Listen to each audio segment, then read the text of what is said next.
Before he was known around the world as the Prince of Darkness, John Michael Osbourne was simply a teenager navigating the narrow streets of Birmingham, England. Before he stepped onto stadium stages, he stood behind locked doors, not of luxury hotels, but of difficult circumstances.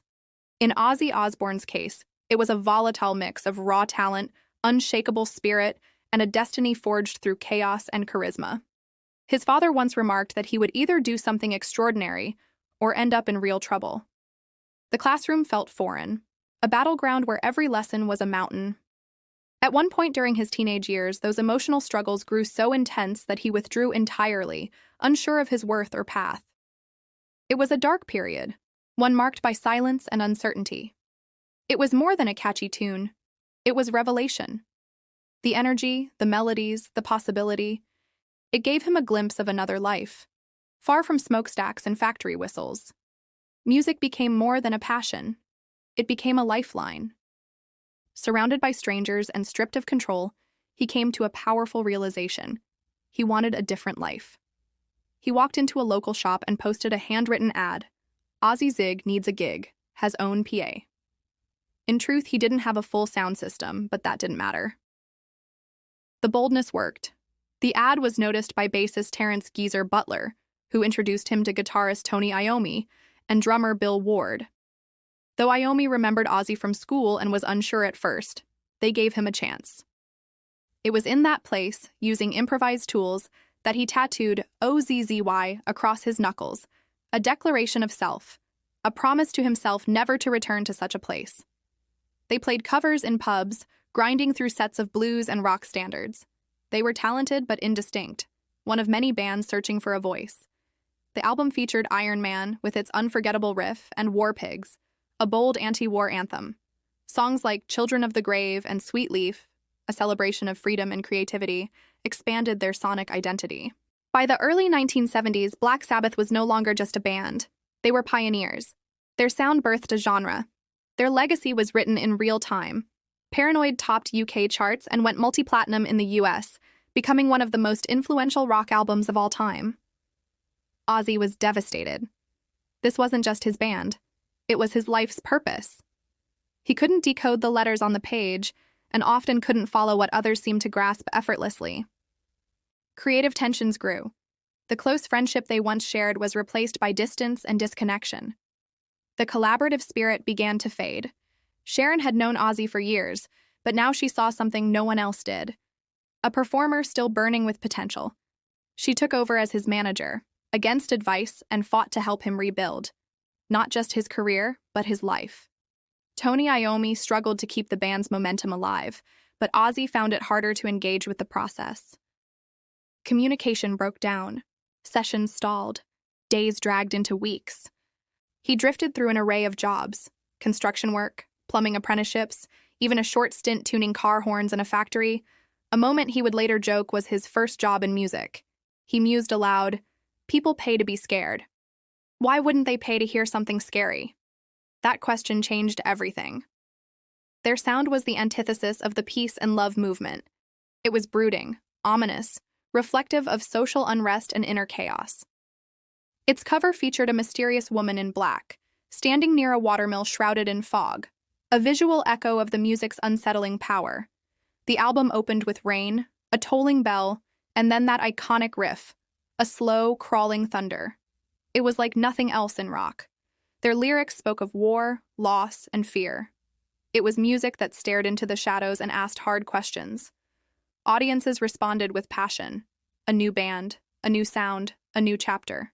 From the factories of Birmingham to the world's biggest stages, Ozzy Osbourne's story remains one of rock and roll's most unexpected and most inspiring transformations. Tony Iommi's guitar sound, partially influenced by an accident that forced him to develop his own playing technique, became the foundation of a heavier genre. Geezer's bass lines were intricate and fierce, Bill Ward's drumming was dynamic, and Ozzy's vocals were raw, soaring, and full of urgency. Critics dismissed it. Rolling Stone famously derided it as bullish nonsense. But the fans knew. The album climbed the UK and US charts, staying for over a year, with little to no radio play. They wrote a song inspired by the eerie imagery of the film, using a rare musical interval known for its unsettling quality. The result was powerful, dark, and unforgettable. They called the song Black Sabbath, and it felt like lightning in a bottle. The most intense job was at a meat processing facility, where he witnessed the harshness of industrial work up close. The experience left a mark, adding grit and shadow to his already complex view of the world. To escape ridicule and tension, he used humor as a shield, a defense mechanism that masked fear with laughter.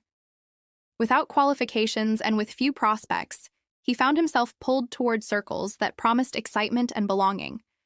But his actions, driven more by confusion than malice, often backfired. One poor decision, a failed attempt to fit in, resulted in a legal consequence. He was ordered to pay a fine his family couldn't afford.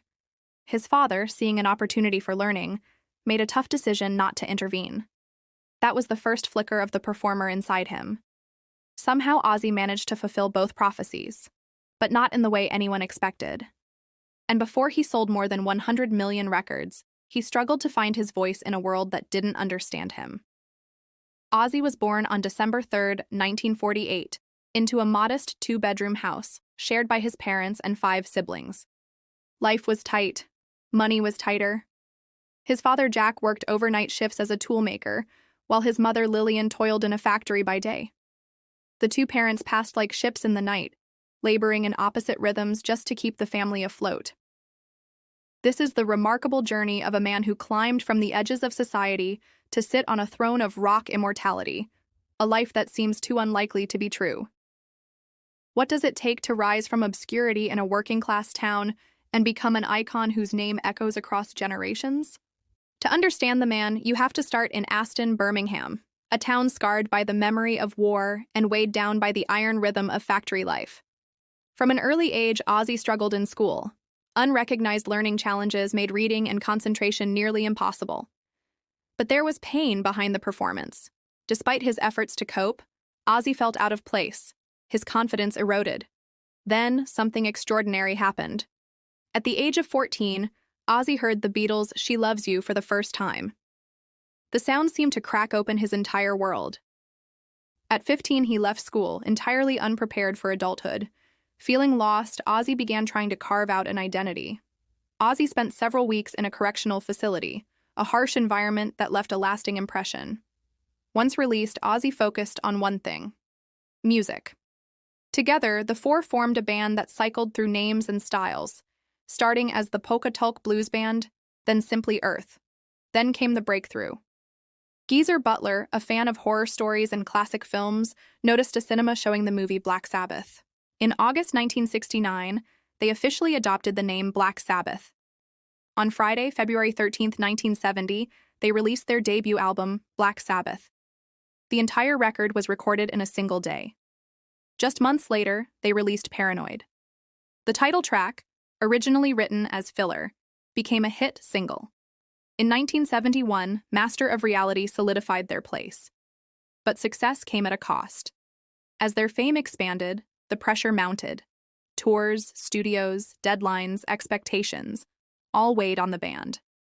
In April 1979, the band made a heartbreaking decision. Ozzy would leave the group he helped create. The message was delivered by drummer Bill Ward. He returned to Los Angeles feeling lost and unsure. But his story didn't end there. The person who saw hope where others saw decline was Sharon Arden, daughter of the band's manager. That partnership became the foundation for a legendary second act, one that would elevate Ozzy beyond even his Black Sabbath fame. Sharon's belief in him was the spark he needed. She convinced him that he still had music to offer and urged him to start a solo project. The plan was to form a new band, but Ozzy needed a very special kind of guitarist.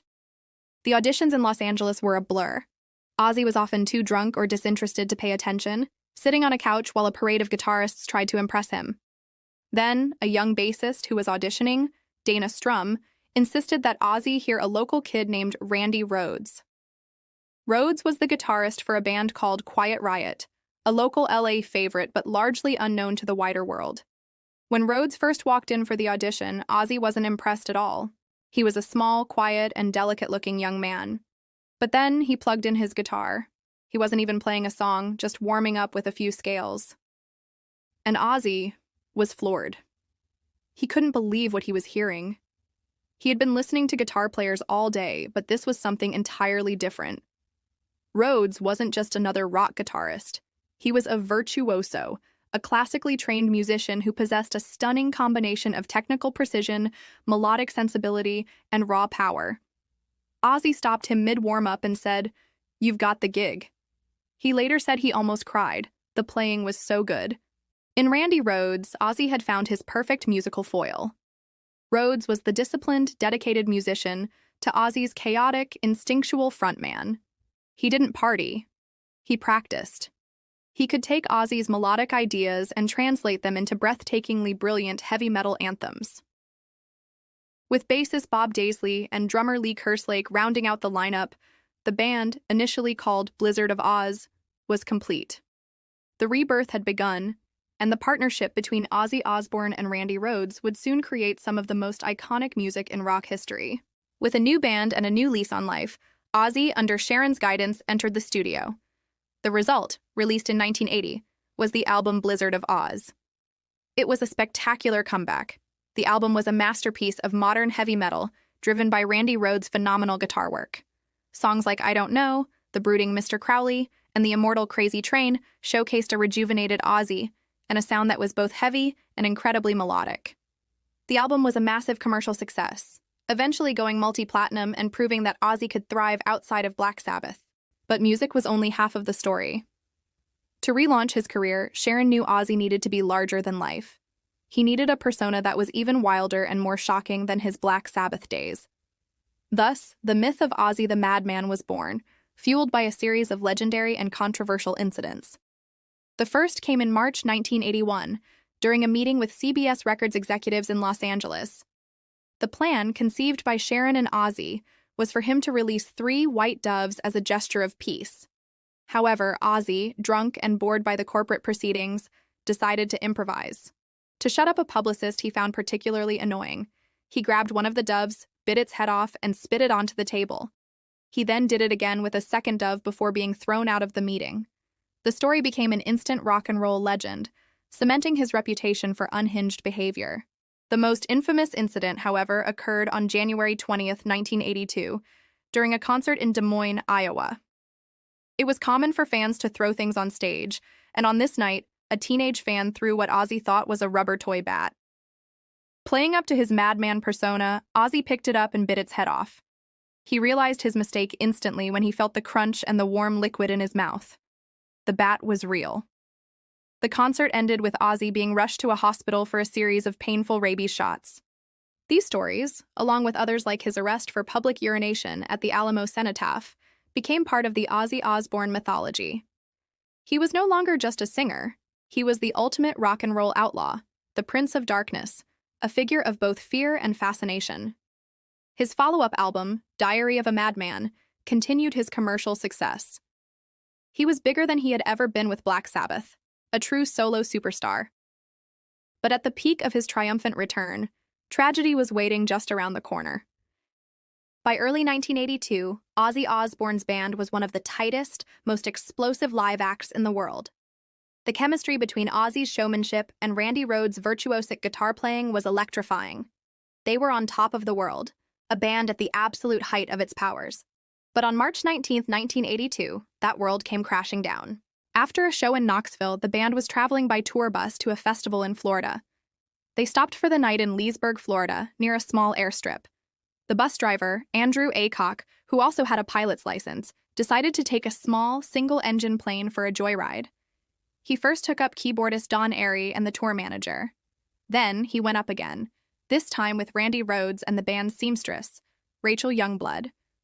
Rhoads, a nervous flyer, was reportedly only convinced to go up to take photographs from the air.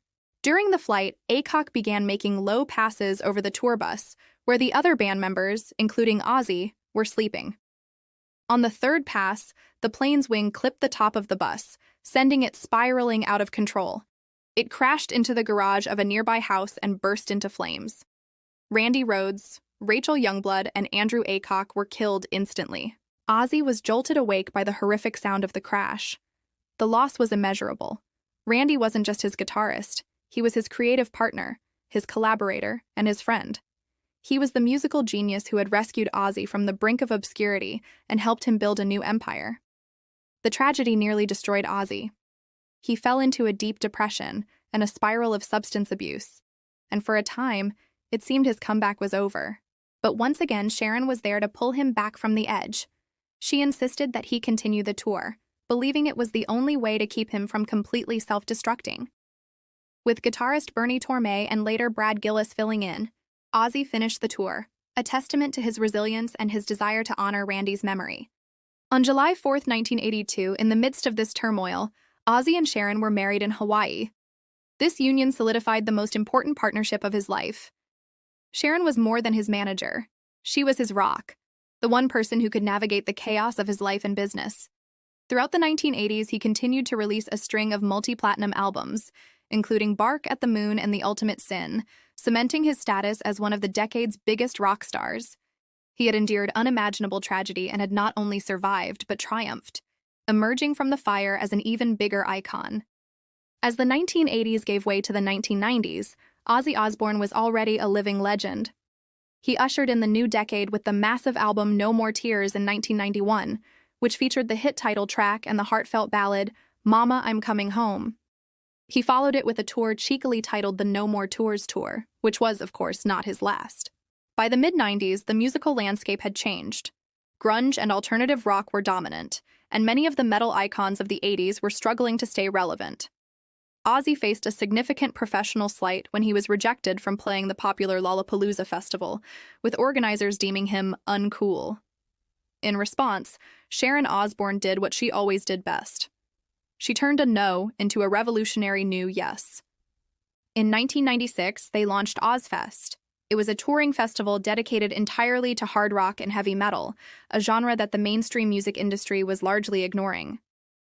Ozzfest was an instant and massive success. It not only provided a platform for established metal bands, but also became a crucial launching pad for a new generation of artists, including System of a Down, Slipknot, and Disturbed.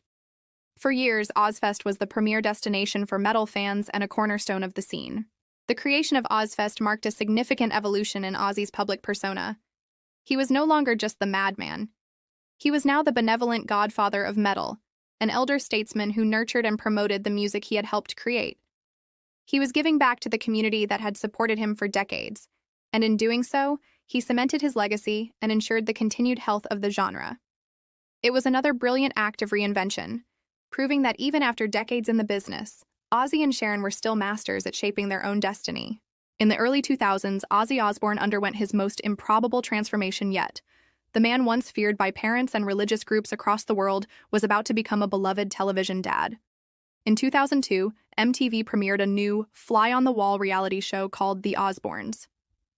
The show offered an unfiltered look into the bizarre, chaotic, and surprisingly heartwarming domestic life of Ozzy, Sharon, and two of their children, Jack and Kelly. The premise was simple. Place cameras in the Beverly Hills mansion of a rock legend and see what happens. What happened was television history. Audiences were captivated by the family's dynamic. Here was the Prince of Darkness, the man who bit the heads off bats and doves, struggling to operate a TV remote, shuffling around his mansion muttering profanities, and acting as a surprisingly gentle father to his rebellious teenage kids. The show revealed a side of Ozzy no one had ever seen. He was a lovable, bumbling, and deeply relatable patriarch. The Osbournes became an instant cultural phenomenon. It was the highest-rated show in MTV's history, pulling in millions of viewers each week. It won an Emmy Award and fundamentally changed the landscape of television, paving the way for a generation of celebrity reality shows. It broke down the wall between celebrity and audience, showing that even a heavy metal icon's life was filled with mundane arguments, misbehaving pets, and family drama. The show catapulted the entire Osbourne family into a new stratosphere of mainstream fame. For a whole new generation of viewers, Ozzy wasn't the singer of Black Sabbath. He was the funny guy from that MTV show. While the constant presence of cameras took a personal toll on the family, leading them to end the show after 4 seasons, its impact was undeniable. It was the ultimate act of reinvention. Ozzy had conquered music, and now, against all odds, he had conquered television, securing his place not just in rock history, but in the broader fabric of pop culture. In his later years, Ozzy Osbourne settled into his role as a true rock and roll immortal, a survivor who had stared down every demon imaginable and lived to tell the tale. His career continued to flourish with new music and celebrated reunions. He rejoined Black Sabbath for the critically acclaimed 2013 album 13, which saw the original lineup, minus Bill Ward, release their first studio album together in 35 years and win a Grammy Award.